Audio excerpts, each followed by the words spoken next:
Welcome. Thanks so much for coming out and staying awake. Hopefully you'll stay awake for the next 6 minutes that I go through the presentation. So I'm the founder and CEO of Connexio. And before I jump into the product, I just want to walk you through my journey of how I got here. So I came to the US as an international student.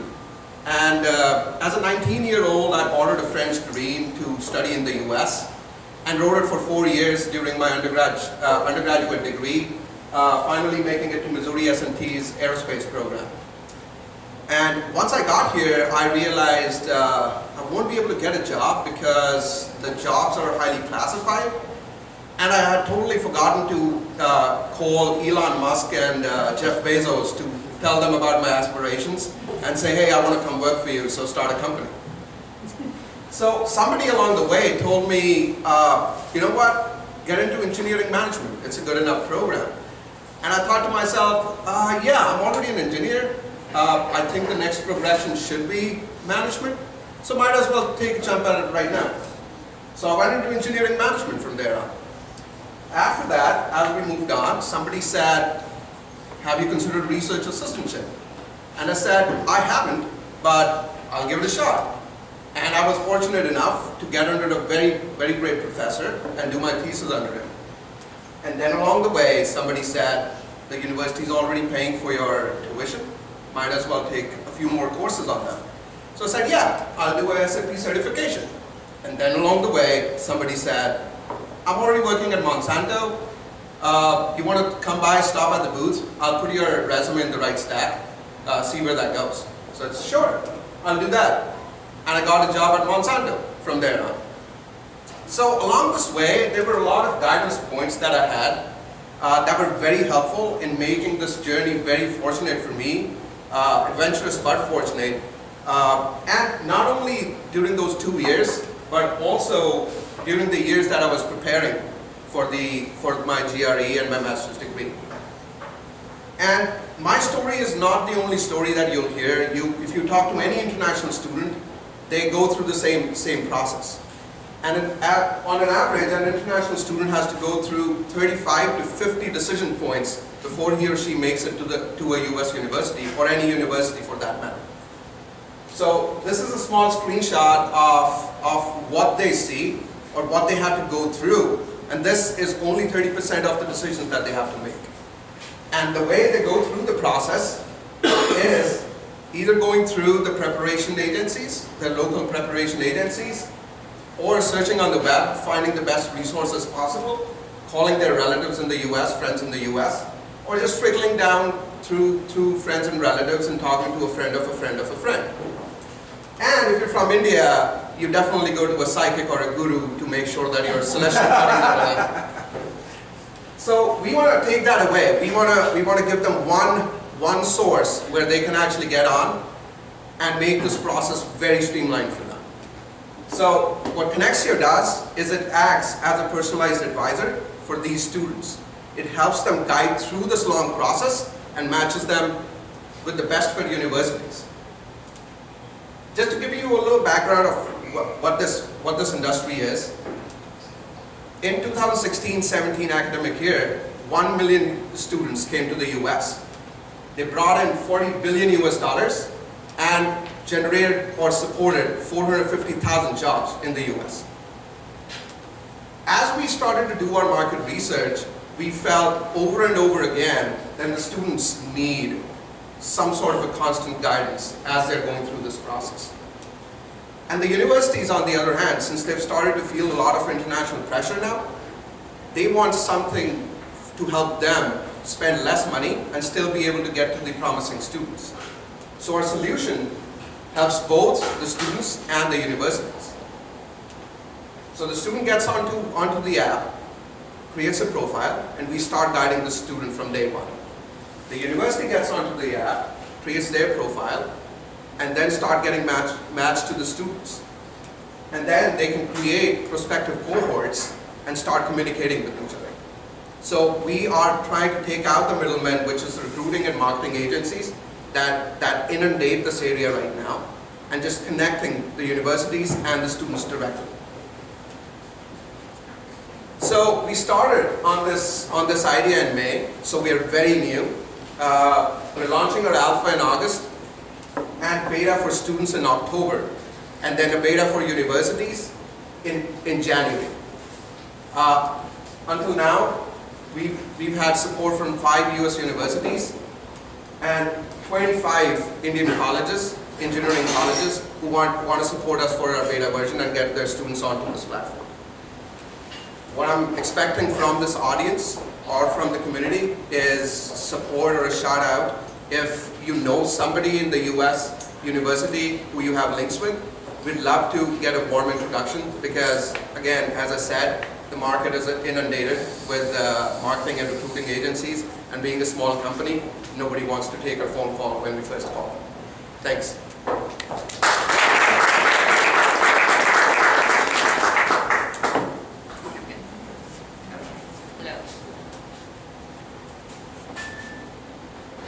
Nope. It's working. It's working. It's working. Yay. Okay, who wants to start? So at this point, is it primarily for Indian students who want to study in the U.S., or what's your plan for expanding that? Sure. So I want to concentrate on the industry that I know well myself. So yes, it is for Indian students wanting to do master's or PhD in engineering right now. So very, very niche market in the whole big chunk.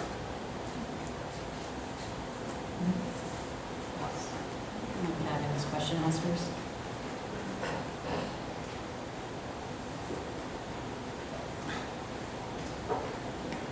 Okay. Thanks, Raj, for the presentation. Thanks. I was hoping you won't ask me anything. Go for it. So, in terms of the money, how much are you expecting to get from universities hopping on to Connexio? So we are still working on our pricing strategy, talking to a lot of customers. I think for the beta version we are thinking about $5,000 a year. So I'll give you a little background. Right now, the way this industry works is by commissions. So these recruitment and marketing agencies, as they start to bring in students, the universities pay them $2,000 each person for every student that they bring in. And to put a cherry on the cake, if you bring in 15 or more students, you get another 20 grand on top of that. So getting away from that model, because we feel that commissions usually do not help with the quality of the students, but only the quantity. So we want to go to a subscription fee model. And we're finding it extremely hard for the universities to understand the return on investment on that. So for the beta version, we're going to start with $5,000 to $10,000 a year.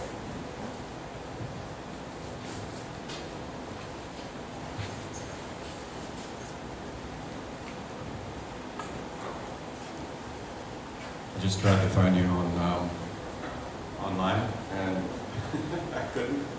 Is this going to be an app only, or will you have a website?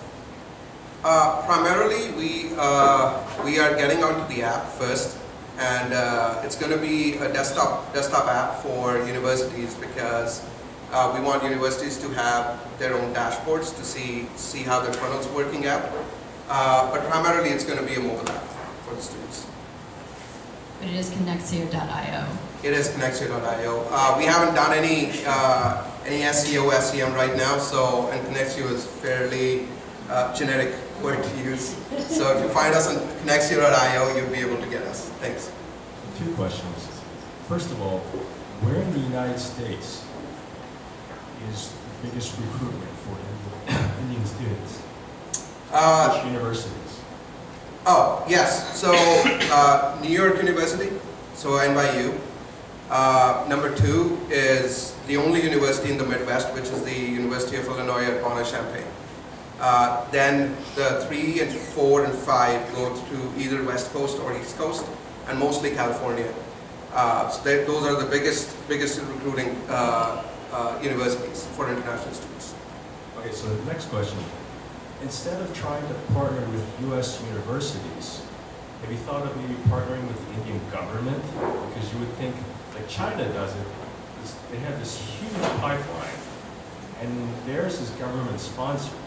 So you may get way more traction and frankly more recruiting power going through the Indian government. It's in their best interest also to place the highest, best students in Western universities and then have them come back.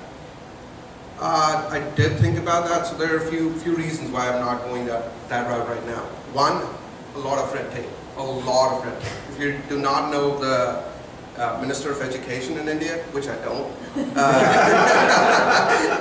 you can't make it through.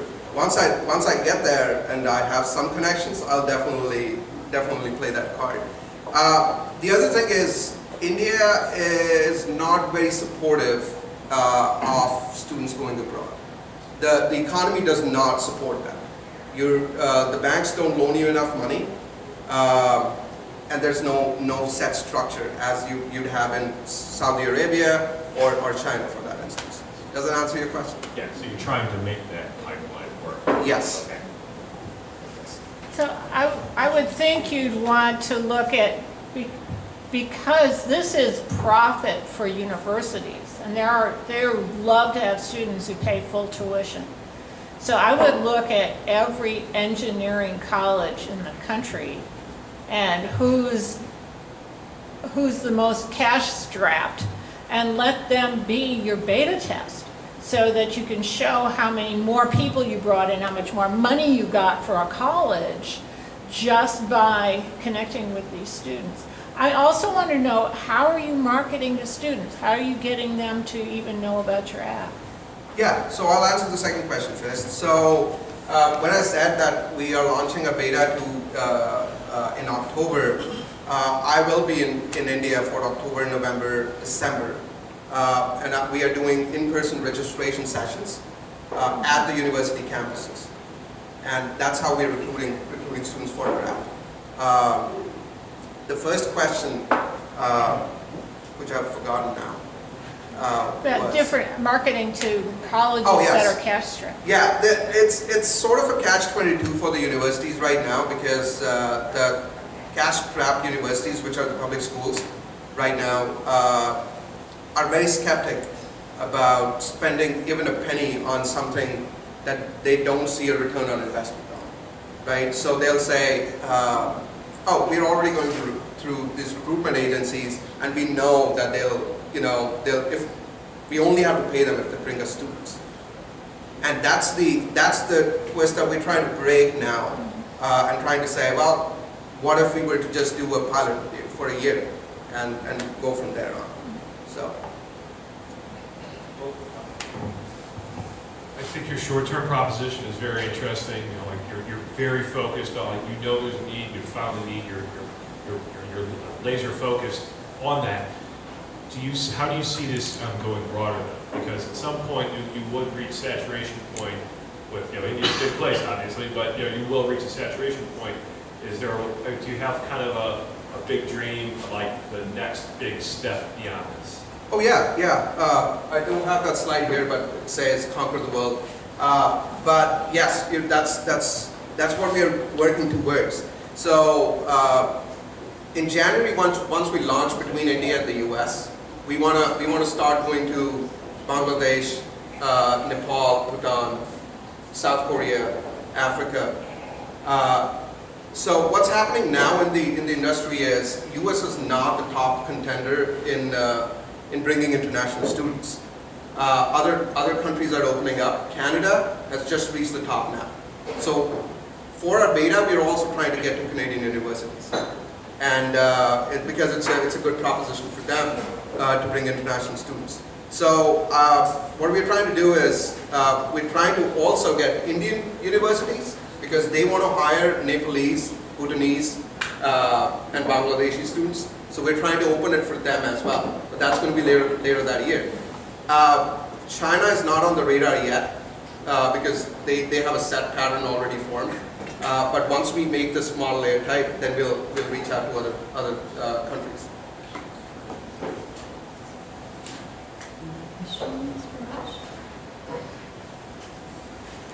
Right here. Oh, sorry, Wesley.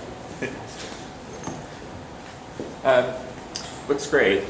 Just wondering, I'm thinking about the technology that you're building to support this, what are the challenges there? And then do you feel like there's something also defensible in your technology that means your service will grow more than anyone else trying to solve that problem? Great point. I don't think technology at this point is our defense. What our defense is, giving this guidance for free to these students who spend on an average $1,000 to $1,500 to get this guidance. That's our defense first. Again, it's a networking effect. As we start to get these students, we are trying to gamify the system so that they bring in more students, get some credits, and they can talk to people as we start injecting them when they want to work on their statement of purpose or they want to work on their applications. There are some people to guide them. They can pick up the phone and talk to these people. So that is how we're building the model. We are making this very, very data-driven for the universities because international recruitment at this point is not very data-driven. They don't understand the funnel and they don't understand where that funnel leaks for them. So we are trying to give them competitor information as it starts to flow in. Does that make sense? Absolutely, thanks. So it's really a challenge of getting your marketing to the students to build a broad base quickly. Yes, for now. Yes. So I'm curious, in India, just for my own information, is it, do you have a situation where you have people that understand the value, or there's a lot of people that want to study abroad, outside of India, or is there still some education about the benefits of that need to happen? That's a great point. So a point that I forgot to mention here is, as we are doing these registration sessions in India, it's also to make these students intrinsically motivated. There's a slide in here which I did not share, but there's 200 million students that go into tertiary education, higher education every year, and only 0.5% of that really think about coming to the US. Because they don't understand what the opportunities, what the challenges are. So we want to go and tell them that this is a viable option as the next step to the career path. Does that answer your question? Yeah, that's what I was interpreting. There's just a bunch of people sitting around wanting to know how to do that, or if there's still if you still have market penetration on the education stuff that you need to do in the education. Yeah, some of them do understand that because they have some sort of a network which has already had this experience. But there are a lot of students who would not understand that or would not even consider it because there are companies that are coming to the campuses for recruitment, but there's no university that's going to the campus and saying, why don't you come here? We'll make sure that you get into a good department and then you have a job. Who do you need to connect to at the university? And do you already have a connection with Champaign-Urbana or NYU? We don't. We're not even getting to those universities because they already have this figured out. So not right now, but we'd still love to connect. It's the international student department. It is the international admissions department that we are trying to connect to. But anybody in the administration should be able to get to that department, to the right person in that department.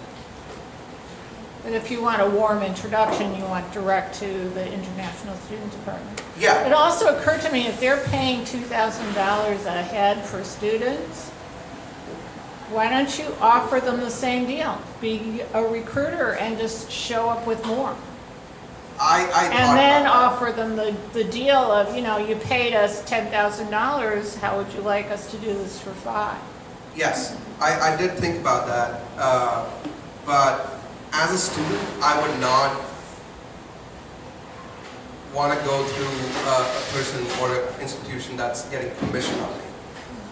That's, at least as a student, that's what I would feel, and I'm thinking about myself 12 years ago, sitting in a bus going from my hometown to my college. And this is just about me, just trying to solve that problem for myself. And if I had known at that time that somebody paid the preparation agency, I would not have trusted them with the list of universities that they gave me.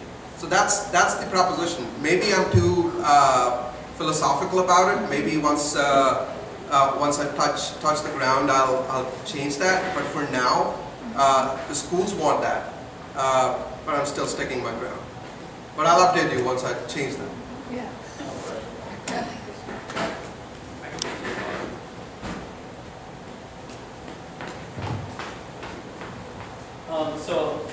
So I know that you really don't want to go the government route of India. What Chris said was very interesting because the way China looks at their international students, they see them as an economic development powerhouse. So the WashU, they see them like they want those enrollment numbers to go up. That's dollars for them. And I know there's a lot of red tape, but also I see the value in like trying to like cut through that. Because the thing is, the students, that's how these countries grow, be it in understanding. So honestly, I really believe that your thing is just really all storytelling. If you sell it on the storytelling aspect, like, hey, you know, Western universities, this is where you can get education. What China does is like they have to go back, you know. And so they're a part of like then developing China. So I think if you were able to shape that story, like, hey, this is they're going to a Western university, then coming back, you're able to build up your cities. And yeah, so. Yeah, I think that's a great point, and I could use that, definitely. What I'm doing is I'm taking a step below when I'm going to government universities and talking to them to get all the colleges. So in India, how the system works is there's one state university and they would have 60 colleges under them. So those colleges are populated all over the state. So if you go to one university, you've got those 60 colleges out of the state. So that's the first step that we're taking, and eventually we'll get to that. Thanks for the advice. Thanks. All right, well, you touched on this already, but is there anything else you would like to add as far as how the community can help? Yes, I would need advice, suggestions, questions that you've not asked and want to ask. My email address is right there. Please email me. I would love to hear back. We are trying to raise money now, and I am just starting to get to a point where I'm looking for investors in the education space who've done this before, so that we can get some advice. We already have 3 members on the team. Bertie Morgan was my international student advisor when I first came here to the US, and she's graciously accepted the offer to be the student success manager. Thanks.